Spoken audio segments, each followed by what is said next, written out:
হঠাৎ করে মোবাইল থেকে কল আসে না এবং মোবাইল থেকে কল যায় না, এই সমস্যা কিভাবে সমাধান করবেন?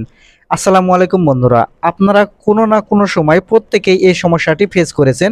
দেখা যাচ্ছে হঠাৎ করে আপনার মোবাইলে কল আসতেছে না, আবার কল যাচ্ছে না। ঠিক এরকম সমস্যা যদি আপনার হয়ে থাকে, তাহলে কিভাবে সমাধান করবেন এই ভিডিওটির মাধ্যমে আপনারা খুব সহজে জানতে পারবেন।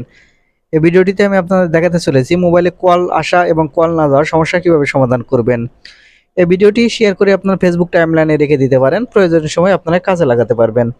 তাহলে চলুন সম্পূর্ণ ভিডিওটি মনোযোগ সহকারে দেখতে থাকুন, কিভাবে আপনাদের মোবাইলে কল আসা এবং কল না যাওয়া কল সমস্যার সমাধান করবেন। সেই জন্য সর্বপ্রথম আপনার মোবাইল থেকে সেটিংস ওপেন করে নেবেন। আপনার মোবাইল থেকে সেটিংস ওপেন করে নেওয়ার পরে এখান থেকে স্ক্রল করে নিচের দিকে আসলে এখানে আপনারা অ্যাপ ম্যানেজমেন্ট বা আপনার মোবাইলে অ্যাপ অ্যান্ড নোটিফিকেশন বা অ্যাপ এই অপশন থাকতে পারে, যেটাই থাকে আপনারা এখান থেকে অ্যাপ ম্যানেজমেন্ট এই অপশানে ক্লিক করবেন। এখানে ক্লিক করলে প্রথমে আপনারা দেখতে পাবেন অ্যাপ লিস্ট, আপনারা এখান থেকে অ্যাপ লিস্ট এই অপশানে ক্লিক করবেন। অ্যাপ লিস্ট এই অপশানে ক্লিক করলে এখানে অনেকগুলো অ্যাপ আপনারা এখানে দেখতে পাবেন। এখান থেকে আপনারা স্ক্রল করে নিচের দিকে চলে আসবেন।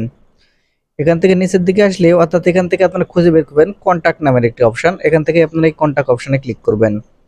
কন্ট্যাক্ট অপশানে ক্লিক করলে এখানে আপনারা পারমিশন পেয়ে যাবেন। আপনারা এখান থেকে পারমিশনে ক্লিক করবেন। পারমিশনে ক্লিক করার পর আমি যে 3টি পারমিশন দেখিয়ে দেবো, এটা যদি আপনার ডট অ্যালাউ করতে থাকে অবশ্যই অ্যালাউ করে নেবেন। এজন্য প্রথমে কল লগ এটাতে আপনারা ক্লিক করবেন, এখান থেকে অ্যালাউ করে রাখবেন। তারপর এখান থেকে দেখতে পাবেন কন্ট্যাক্ট, আপনারা এখান থেকে কন্ট্যাক্টসের এখানে ক্লিক করবেন। ক্লিক করলে এখানে আপনার পারমিশন ডোন্ট অ্যালাউ করা থাকলে আপনারা আবারও অ্যালাউ করে দিবেন। আবার এখান থেকে ব্যাক বাটন ক্লিক করলে এখানে দেখতে পাবেন ফোন, আপনারা এই ফোনের উপর ক্লিক করার পর এখান থেকে অ্যালাউ বাটন যেটা দেখতে পাচ্ছেন এখান থেকে আপনারা অ্যালাউ করে দিবেন। এখন এখান থেকে আপনারা ব্যাক বাটনে ক্লিক করবেন। ব্যাক বাটনে ক্লিক করে চলে আসলে আপনারা এখানে আপনারা যে সেটিংস আছে এখানে আপনারা পেয়ে যাবেন সিম কার্ড অ্যান্ড মোবাইল নেটওয়ার্ক। এখানে আপনারা দেখতে পাচ্ছেন সিম অ্যান্ড নেটওয়ার্ক, এই সেটিংসটি আপনারা এখান থেকে ওপেন করে নেবেন। এখানে ওপেন করে নিলে এখান থেকে আপনার একটি সিম থাকলে একটি শো করবে, আপনারা এখান থেকে সিমের উপর ক্লিক করবেন। আপনারা দেখতে পাচ্ছেন এখানে একটি সিম আছে, সেজন্য একটি শো করতেছে, এই সিমের উপর আপনারা এখানে ক্লিক করবেন।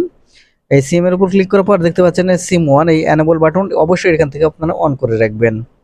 তাহলে আপনার মোবাইলে কল না আসা এবং কল না যাওয়া এই সমস্যাটি আর কখনো হবে না। তো বন্ধুরা, এই ছিল আজকের ভিডিওটি।